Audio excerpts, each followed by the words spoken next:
Hello, I'm Sarah. Welcome back to my channel, where at this point I'm just talking about whatever I want to because I just need to rebuild my YouTube community. I've been in school for the past few semesters. I finished my undergraduate degree. Now I'm on to my master's program, and I realized that when I'm in school, my thoughts are messy. And I tend to self-isolate, and I just really need to get out of my own head. So that's why I'm posting on YouTube again. So this video is just something that has been on my mind a lot recently, and that is the culture shock that one experiences or might experience when going from homeschool, Christian conservative kind of environment to then a more secular mainstream environment. I'm only talking from my own experiences, and something that needs to be said right out the gate is when I'm defining culture, I just mean like shared customs among a group of people. It's not as serious as like any other culture topic when it comes to like race, ethnicity, nationality, gender expression, or sexuality, or anything like that. It's not that serious. I'm just talking about my experience as a homeschooled kid going into more mainstream, and it was a culture shock. Each family who chooses to homeschool homeschools differently. If you weren't homeschooled, you still have your own nuclear family culture and your customs and everything that you guys share together. But then if you expand that into like your educational experience as well, it's just every family is like their own school district. So you can't even say my homeschool experience is like has a lot in common with other people's.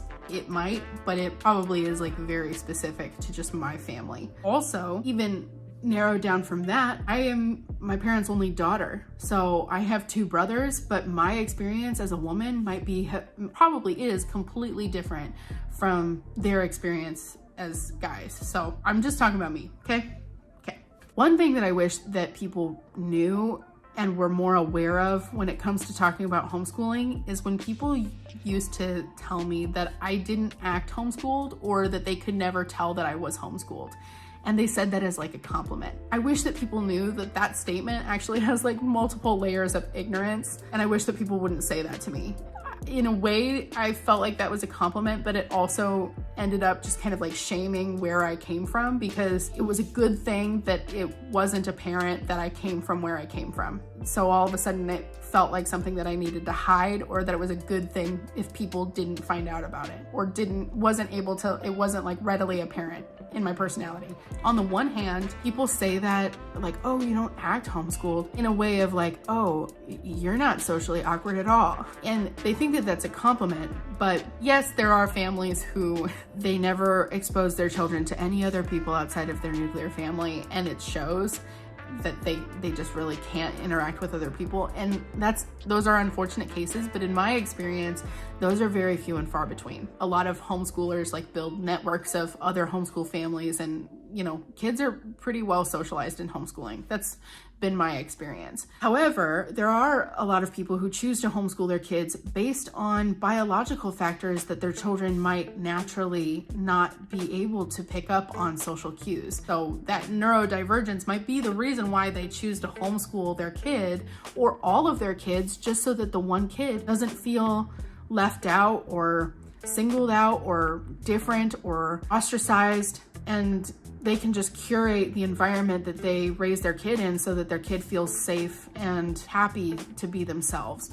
So to generalize homeschooled people based on their social skills is either just rude or very ignorant to the fact that a lot of people homeschool their kids because of just different biological factors that they think that their kids would have a happier educational experience or just a safer educational experience if they were to be able to curate their child's education and pay more individual attention to their child's education than they might otherwise be able to have. You know what I mean? On top of that, it's kind of an ignorant statement to say, oh, you don't look homeschooled, you don't act homeschooled, based on different identifying factors such as denim skirts, long uncut hair, no makeup, very clean language, having a lot of children and needing a 15-passenger van to load all their children up and move their family. Like all of those things that are like kind of joked about. And like, let's be real, we can have a lighthearted conversation and kind of joke about homeschoolers being such a way. However, to say that they don't act homeschooled, they don't look homeschooled, actually could be remarking on their religious beliefs and convictions or their socioeconomic status. I mean, people might just look or act a certain way or only be able to buy certain things simply because they're a single income household. And maybe they have a lot of kids because they don't believe in birth control. And so just kind of logistically, that's how life happens for them.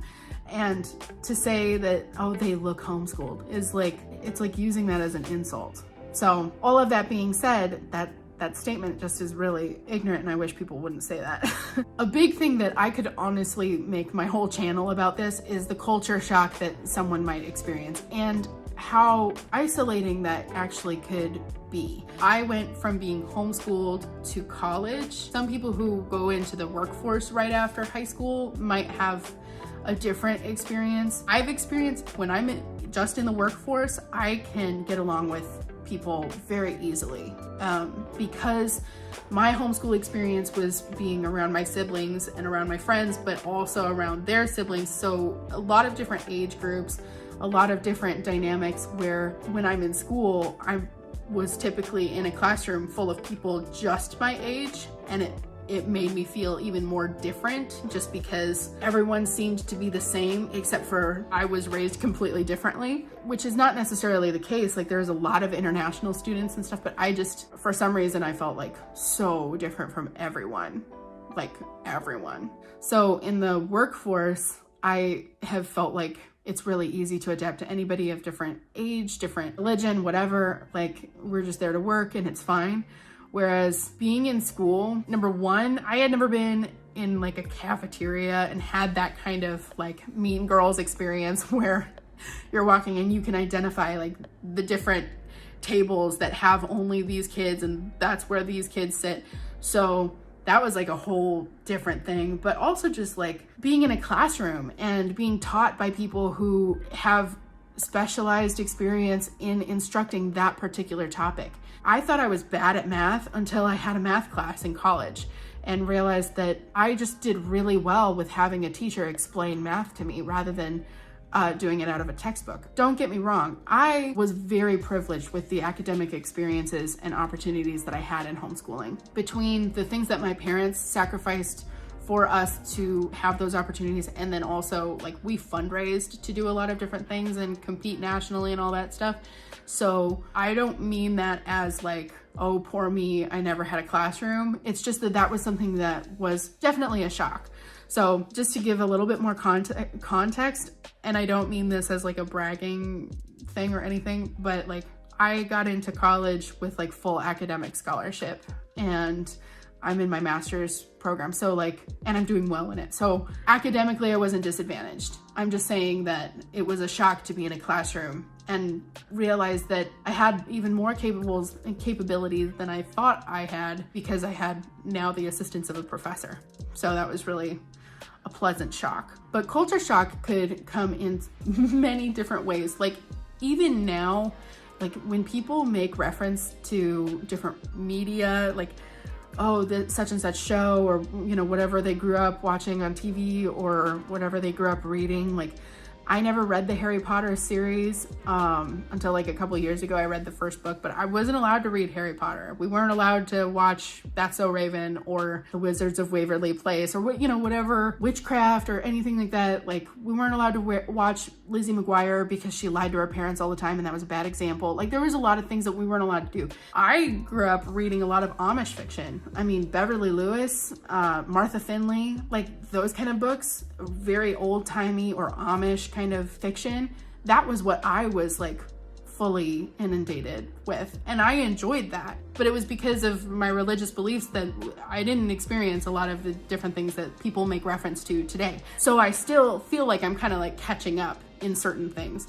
Also, because everybody is so individualized with homeschooling, we don't necessarily, it's not like we're talking about the latest episode of such and such or, you know, any sort of celebrities. So it wasn't even like a muscle that I really worked as a kid, referencing pop culture kind of things, because it just wasn't something that anybody paid attention to, or at least I didn't pay attention to it. So now when people make reference, it it's like a big pet peeve of mine when I'm talking to someone and I'm like, oh, I don't know who that is. And they're like, you don't know who such and such is? Or you've never seen so-and-so? You haven't heard of like this? It's like, no, I haven't. Okay. I'm an American with an American accent, but you gotta treat me like I'm new to this country and I just don't know what's popular here, because I really don't. I don't. Even like media can be kind of an isolating thing, because I just felt like I just did not connect with anybody on that kind of stuff. Definitely like values and politics and religion, even going to a Christian school, people express their religion so differently, and that's an individual thing, but specifically when you have a group of people who are homeschooling so that they can teach their children to articulate and defend their faith, their Christian faith, and articulate and defend the Constitution and their constitutional rights, like you're gonna have a very specific set of values and principles, and not everybody has that. Even if they believe in the same God, you're gonna have different expressions of that. So that was a culture shock. And even just like sexual education. First of all, I read a book. That was how I was taught sex ed. But like, I knew like the technicalities of it, but it was just always assumed that I wasn't gonna have sex until I was married. So a lot of the stuff that came with culture shock of like going into a more secular environment was suddenly learning all of the stuff that wasn't talked about, because we were only talking about abstinence. And that in and of itself, I could do a whole YouTube channel based on that. And trust me, I would. This is like right on top of my bookcase. How to have feminist sex. Like, I'm very sex positive, but I could never in the environment that I was raised in. So that alone is a whole culture shock. On top of that, and why it also feels isolating, is because even though, you know, like I have a lot of international friends. Like I was talking to a friend who's from India recently, and she's like, when I go home to India, I feel too American to be there, and they treat me like I'm too American. And then when I come here to the US, they treat me like I'm too Indian, and I feel too Indian. And in a lesser extent, and it's just, I don't mean to equate the two, but I remember when I went into college and I would come home and I felt like such a slut. I felt like I was not living according to my Christian values anymore. And I remember saying, I feel too good to be bad. Like I feel still those same values, that I still don't feel like I'm fully in the culture that I'm in college, but I'm also too bad to be good. Like I've made decisions and I've tainted my values or whatever, to the point where I don't think I can go back to that same culture and have that in common with people there anymore. So it was very isolating in that sense. On top of that, if you are constantly spending all of your social time, like any social interaction, saying, oh, I've never done this, or oh, I've never done that, and being overwhelmed with the fact that like everybody seems to know what they're talking about other than you, I guess at some point I just started apologizing for just not being on the same page as everybody else.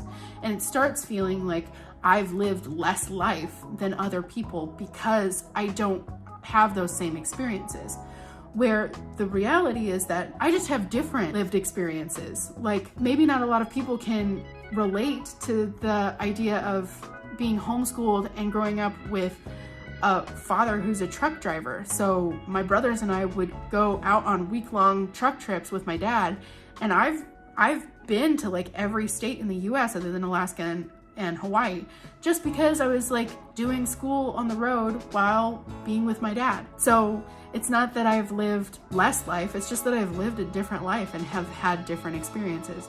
But it starts feeling like I'm inferior because I don't connect with the majority of people based on those experiences that they've had that I don't have. You know what I mean?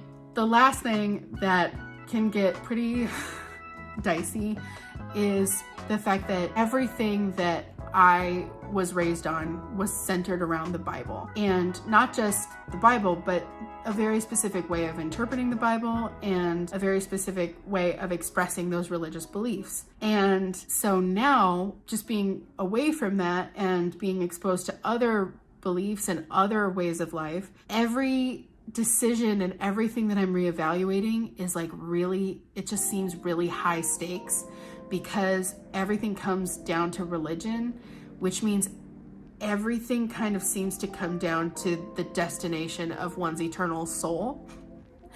And so to reevaluate one's political beliefs, or to reevaluate one's beliefs on women's rights. I was raised to be loyal to the Bible and the Holy Constitution, you know? Those kind of like political debates suddenly feel like choosing one's loyalties between the Bible and the Constitution versus like human rights of people of color, immigrants, LGBTQ community, women, all human rights basically.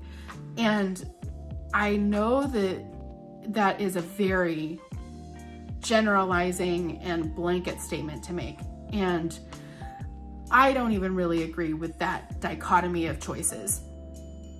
But I don't talk about politics for that reason, because I can talk about human rights all day. I'll talk to your ear off about how I believe equality needs to be fought for every single person. But when it comes to like talking about politics, it feels like regardless of what side I choose, it feels like I'm betraying part of myself. To come to a different religious or a different political view than what I was raised with feels more right to me now. It feels more true to me now. But at the same time, abandoning that feels like I'm abandoning my eternal path, and that everything just seems really high stakes. Even being 10 years out of the conservative nature of religious beliefs, I still kind of feel like a whore. Like, I kind of dressed intentionally a little bit hoochie for this video to kind of just give myself a little bit more confidence to talk about the fact that it's a very difficult road to walk when you're reevaluating things that you thought were sins, anything that you thought was so offensive towards God, and then you're reevaluating your life and maybe just making choices that make you feel a little bit more free, or make you feel a little bit more yourself, just more genuine and authentic, more caring and compassionate. It just starts to feel like you're walking a really, really fine line between authenticity and eternal damnation. And that just, it's so much. And maybe that's less about homeschooling and more about like faith deconstruction, which I'd love to do on my channel, but it's stuff that I'm still like really figuring out and don't at all have anything concretely opinionized yet. So anyway, let me know if that's anything that anybody might have in common with me. I would love to know if you have had similar experiences. It can be a very isolating and lonely road, especially if you feel like you're going through all of that culture shock and you don't even know if there is a collective group of people with your same culture who would be able to support you and commiserate with you in times of transition and personal growth. But anyway, I love you guys so much. Thank you so much for watching, and I hope I didn't offend anybody too terribly. And if I did, you can just choose not to watch my next video if you're so deeply offended by what I had to say. But that siren is telling me that I need to shut up now. So, okay, bye.